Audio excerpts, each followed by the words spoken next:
قرآن کہتا ہے، میں حیران ہوتا ہوں، دو جگہ یہ مضمون آیا ہے، ارأیت من اتخذ الہہ ہواہ افانت تکون علیہ وکیلا۔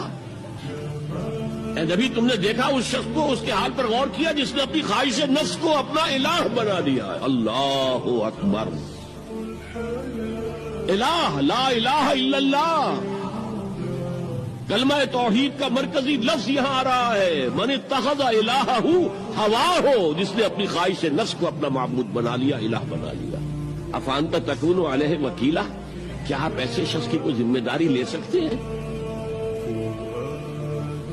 سود حرام ہوا کرے جی، حرام حرام، ہمارا دھندا جو ہے وہ آگے بڑھ نہیں سکتا، تو اللہ کے حکم کو پیچھے ڈالا، نفس کے تقاضے کو آگے رکھا۔